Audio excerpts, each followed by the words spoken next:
Well, obviously, the situation we're facing at the moment on energy is challenging. But as you said in your report, although the increase in the price cap, which is obviously an independently assessed cap that's put in place or reviewed every 6 months, means there will be a rise. It does still mean that through the winter, because obviously it'll persist now, all those households will be protected from the full impact of the rise of gas, and indeed, if the prices rise any further. But look, we recognise the challenge that people are facing. That's why it's very important that we get the economy back up and running as fast as possible. It seems to be growing strongly, and hopefully we'll reach calmer times quite soon. So what's your advice on to people who have to choose between heating and eating? Well, obviously, you will also have seen yesterday that the government announced a £500 million fund to assist people who are experiencing that kind of hardship. The details of how that's going to be administered will be publicised soon. And once that becomes available, then I hope that those people who are in that unfortunate position will avail themselves of that assistance. Yeah, it's still not going to be enough, though, is what we're being told. 4 million people in fuel poverty. Do they feed the kids or switch the radiator off? Well, obviously, as I say, the government's putting £500 million out there to assist people who are in that challenging situation. And obviously, through universal credits, although obviously the £20 is coming to an end, but through universal credit, what we hope is that will assist many people to maximise both their support from the government, but also what they're able to achieve through working, if that's what they do. So we'll keep this under review. But as I say, at the moment, the cap at the level it's set does protect people from further rises in the energy market. You need to look again at this 20 quid, don't you, for universal credit being taken away? Well, the Chancellor's obviously reviewed that on a regular basis over the last few months. It was a temporary measure brought in as part of the COVID effort to help people through that particular difficulty. What we hope now is that as we see employment rising very significantly in the country, there's obviously a lot of vacancies, as we know, that people can try and fulfill if they have the skills available, they'll be able to get back onto the steadier time, should we say, from a financial point of view. Thankfully, the petrol station issue is easing, or is it?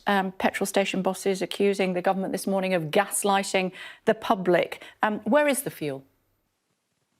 So as I understand it, Kay, the fuel supply into the country is not the problem. There's obviously a distribution issue that's caused by excess demand, if you like.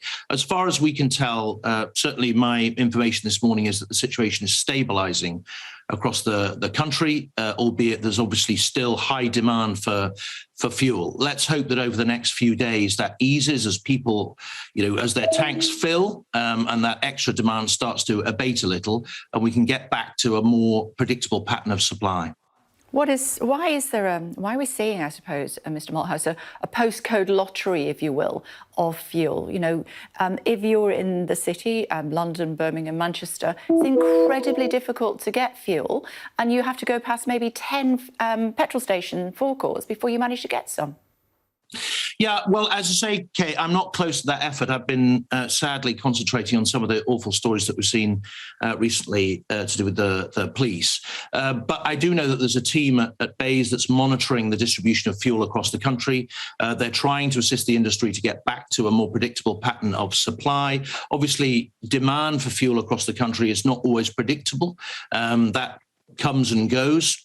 Normally that is a little more certain, but in these times where consumer behaviour allied with a perception of a shortage of fuel is driving different levels of demand, obviously we're having to move quite dynamically to address that. And I know they're working very closely with the industry to try and ensure that we get supply back onto a stable footing as quickly as possible.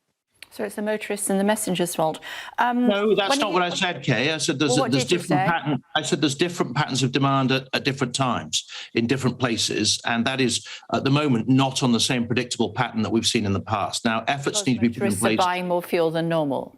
Well, yeah, that is the case. People are, and people are naturally responding to what they see and what they hear and what they feel. Now, I don't blame them for that. People have important journeys that they have to make. People have the requirement to get to work, get their kids to school, all those important things they need to do.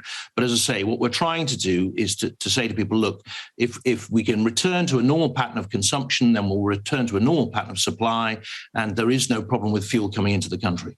Yeah, and the way to calm people's nerves is to get a few drivers with their army fatigues moving fuel around the country. That'll calm people's nerves. Why have we not done that before now? Well, obviously, there is work that's gone on around the resilience of the fuel supply and putting people on standby. But as I say, there's only so many tankers, there's only so many drivers. There is no shortage of supply at the moment into the country. The question is the distribution. And there's lots of effort going in to make sure that we get that pattern stabilized. People can get the fuel they need for the important journeys they need to make. And hopefully, as I say, in the next few days, things will stabilize further and return to normality in short order.